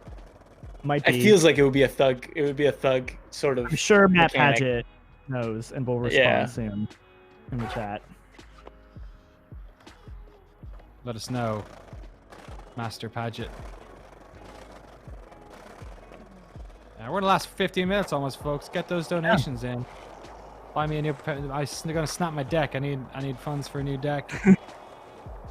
Help me out. I see. Foggy Bear says Thug 2. Matt says Thug. Wait, it was Thug 2. Okay, so Thug 2. Awesome. Yeah, Thug or Thug 2. Those games were fun. They were less my style than the other ones, but they were still. Yeah, I think the thing with those games for me is that I just didn't play them as much. Like I played through them and enjoyed them, but I don't think I came back to them nearly as much. Although I did really like Underground 1 at the time, just because I was like, man, it's telling a story in a skateboarding game. Hell yeah. But I feel like if I in that game, wasn't it? I forget his name. It was like Eric or something. But I feel like if I played it again, I'd be like, yeah, this story is not great. I'd rather just skate. Could be wrong though. Stratosphere there. Gotta do it here maybe. Not sure if I have enough push here, but let's try it. Oh, Oh, almost. Replace a couple of teeth there. A couple of cool local games, local Emeryville games getting made too. We had Oddworld Inhabitants announced their new. Oh, yeah, that's awesome. Really happy they're still doing that. Survive? No, It's like Soul something. Soul something? Yeah, Soul something. And then the other one is what's it called? God thing. Oh, is that the Gearbox published one? The Godfall? Yes, I think so. Godfall, yeah, that's also being made just down the road from there. Soulstorm. Yeah. Oddworld Soulstorm. Soulstorm, yeah, I think Oddworld Inhabitants are in Berkeley. That's where Lauren Lanning is anyway. That's cool. Yeah. New Spider-Man coming out. I heard it's not a full game. I heard it was. I don't know anymore because they were like, oh, it's Sony said it was an expansion, but then Insomniac said standalone game. But like it's maybe more of a infamous First Light or type thing. Or like Lost Legacy. Yeah, exactly. Something like that. Which I'm not sure that hits. Yeah, I'm not surprised just because like it's Spider-Man came out like what, end of 2018? Like that's not that long. So I'm sort of like, what? Like it's coming out this year? That seems crazy soon for like a full feature. Is it holiday? Oh, so it's the launch title. They said holiday. They said 2020. I think it's totally. I think from a production standpoint, if you like read the tea leaves on that, you're like, how could that possibly be as big as Spider-Man? Especially Spider-Man was a really long game. But I think it's like unfortunate because it's another situation where an African American character is getting a side story. You know what I mean? It's kind of like I remember a similar thing actually being said about First Light, which is again, it's like, oh, awesome, great, you're gonna make a game with a female protagonist, like on a first party big Sony thing. Oh, it's a side story, you know? Right? Like, It's like that's not to say that there like aren't games that have black protagonists or female protagonists. That's not the thing, but it's just this. It's kind of just emblematic of a wider cultural trend that perhaps we need to start shaking off. Like it's like a shame. Like I'd love that to be a full game, not just for my enjoyment, but also just like that seems like it also seems like at the end of Spider-Man, that's what I assumed the next Spider-Man would be. Yeah, my assumption was it was going to be a co-op game and you would play as both of them. Or maybe that's what they'll do in the next one. That'd be rad. That's what I'm speculating is that, you make this one, okay, now you learn how to play Miles and he has different powers, and then the third game is your like big co-op game with both of them. All right, better. It's Gwen and Miles in the next one. I would take that too. That'd be really cool. Have you seen Into the Spider-Verse? Oh, I love that movie. Absolutely fantastic. It's great. I'm not like a Spider-Man fan or anything, but I absolutely adored that thing. Yeah, I love the game, but I'm not like a Spider-Man person or whatever. I was a Spider-Man fan as a kid, like hardcore Spider-Man fan, like Sam Raimi movies, like the TV show, the comics, Hardcore and then Spider-Man. That's the dark area of Pornhub. But I fell off real hard, and I was just like kind of apathetic towards Spider-Man for a while. Like Tom Holland's pretty good in it, but like I'm still sort of just like, I don't know, it's kind of whatever. And I think that was the one, like seeing that movie, I felt like a kid. Like it gave me the same feeling as I was when I was like 8. That's cool. Cool. Super into Spider-Man, so it was like I love that movie. I gotta finish the Spider-Man game on PlayStation. I got very close, and other games came out and had to stop. Also very good. I think that's, I know. That's one of my other favorite interpretations of Spider-Man. I wonder if like, because that game sold like crazy, right? Like isn't that PlayStation's like highest selling exclusive ever or something? I wonder if like a lot of it was like Sony was like, hey, if we're gonna launch a console, we should have a Spider-Man game along with it, and like I feel like that's something you always see with launch games where it's like a lot of those don't seem to have a super long development time, or if they do, a lot of that development time is spent like learning the new tech and whatnot. So I wonder if I mean, I don't want to like I don't want to. This is obviously just me guessing, and it makes sense. I don't know what's going on, but like I could see that being a thing too, because most of that stuff does have it. That's why you tend to get lots of known quantities. Like you'll get sequels to games that already existed or new versions of them. You'll get racing games. You get like platformy stuff. Like there's a reason why you don't get much gameplay innovation on those early launch games. It's because they get the dev kits like as late as possible. You know, Right. so that totally makes sense that they'd go for. Yeah, like so. I would rather have this for launch than not have it, but there is multiple truths in this, and the other one is that it's a sort of a shame it's not the full thing. But hopefully they'll, you know, make good on it in the Later. That'd be super rad. It's definitely. I'm sure they've heard it loud and clear, and hopefully learned their lesson. Yeah, I bet they knew as well. Or perhaps there's something getting lost in translation here that we don't know about. Like if we knew what the next Spider-Man was, then maybe this would hit the ear a little bit better. Right. Yeah, and also just I'm not sure if there has been actual proper clarification on what the deal is with it, but Yeah. Excited to play it anyway. Me too. Very excited. Spider-Man games, dude. Remember great. the story in that? I again do not care about Spider-Man's narrative, any of that stuff. The story in that game was so brilliant. Yeah, really good. Like I said, I think it's my favorite like Peter Parker Spider-Man. Like it's like his, I don't know, just something about like the acting and the storytelling. Like it just hits really, really good. Like oh. You have to turn with the R2 or RT and LT, and if you double tap them, it does that. But of course, I'm doing like little, you know, course corrections a little bit, you know, trying to get the angle right. So I double tap, and then he spins around into fakey, and I'm like, oh fuck, stop going fake. We got 10 minutes left on the stream. Let's try to finish strong. If you'd like to donate, you can do so at bit.ly/games or gs-black BLM. Wow, I messed up every part of that.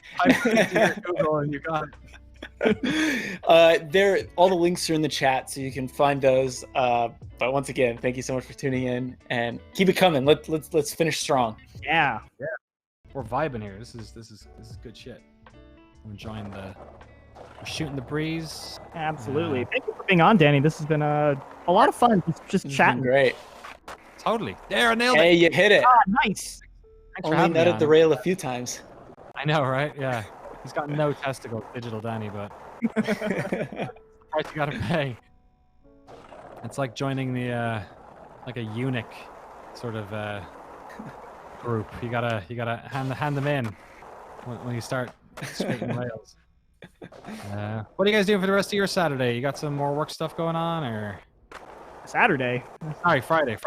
Oh God, don't scare me like that. I'm working on a small little video about Resident Evil 8, but awesome. Just getting that out of the way so I can enjoy my weekend. A weekend of sitting. I'm gonna check out early because I was working late last night to get the Last of Us review up. Oh wow, yeah, good job. Go check it out. Callie put it up. It was midnight, right? They all went up. 12:01. Yeah, that's why there's a bunch of Last of Us hot takes going around. Awesome. Sweetness. Yeah, I read her review. It was really good. It was I skipped a couple of paragraphs because I'm trying to get into this one as spoiler free as possible. I'm such a baby when it comes to spoilers. Like anything will just send my imagination, and it mightn't even be a spoiler, but my brain will think something's gonna happen then. And right. So I try not to bother. So got my copyright. Hopefully on Friday. So the review is up though. If you want to check that out after this stream, and also GameSpot After Dark, we had a very long discussion, spoiler-free discussion about it with Khalif Adams from Spawn on Me, which was really good. So definitely make sure to check that out. We had a good time, and like I said, Beware got a code. What's that? Cock Beware got a code. Lucky bastard. Those are like diamonds. Hard to come by. Yeah. I thought I was friends with some of that Sony PR people. I'm like, actually, I contacted Sony. I believe he doesn't have a code himself. So I was like, I'm not going to ask him that. And also, like, when people shouldn't send us codes, because like I don't do anything. I guess I did a review on my own channel of Death Stranding, but only because it was just it's like the weirdest game ever, and I just wanted to review it for fun. But yeah, Death Stranding was an interesting one because that's one of the few times where I think almost everyone in the office got a code. Oh, really? Interesting. Yeah, that's very rare, but especially for Sony. Like everyone on content, I think was playing. Wow. Yeah. We needed everyone in there building bridges for each other. Exactly. Yeah. That's actually probably why, because I think they needed to make that mechanic work. It's so funny. Can I go in here? Nope. Not like that. I was wondering. I have been enjoying the physics though, because like it seems yeah. like slightly too exaggerated on everything, and it just works. It's good. They really hit their spot with because it's tricky to do this stuff. It's harder than skate, but it's also not stupid insurmountable. You know what I mean? Like you don't get that like real like sucking onto ledges like you tend to in skate, where you snap to it, you know, or like Tony Hawk, or you just hit triangle and you snap to whatever's next to you. But it's also not like it's not ridiculous either. It's not too finicky. Like once you're on a rail, it feels like you can stay on it pretty easily. But it also depends. Like if I do a 5-0 or a 50-50, it feels fine.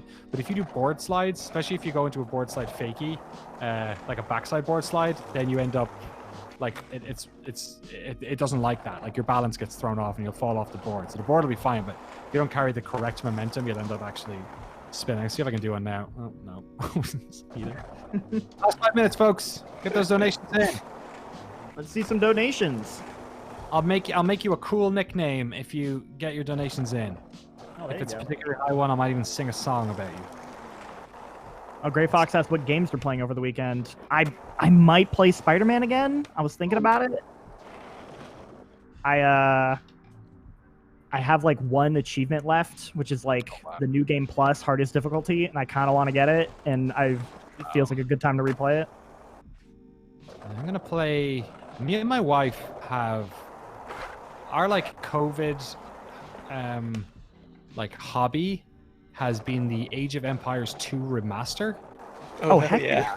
We have played like just like LAN party style, playing the two of us against the computer and playing skirmish modes and making lobbies. It's been a bit flaky the past week with the connectivity. We've had a couple of crashes too, which sucks in an AoE game. But it's such a good remaster. And yeah, we just sit down here, I just make a little drink, and she just like has the baby monitor there, and once our daughter's asleep, we just kind of sit here and play AoE for like an hour or like 3 hours or whatever. It's so much fun. And the two of us play very different types of games. Like she's way into a lot of the Ubisoft Far Cry kind of and Assassin's Creed stuff at the moment. She's like completed most of those games like twice already. But she historically loved, I have it actually behind me. I'm not sure if you can see the box, but Pharaoh, it's like an old PC game. She was way into that and would always play it on I got her, they did it, GOG actually, it's all coming together. GOG actually had it on their system, so I ended up getting downloading it and getting it running on her Mac as a hack. And she was playing that for a couple of years. And then, yeah, I was kind of like, have you ever played Age of Empires? And she was kind of like not into it maybe so much because it's a bit more war-like. It's like between StarCraft and Pharaoh, Age of Empires lives. And we gave it a go. One night we were just kind of like, fuck it, let's give it a go. And she played one game and was like, oh, this is really fun.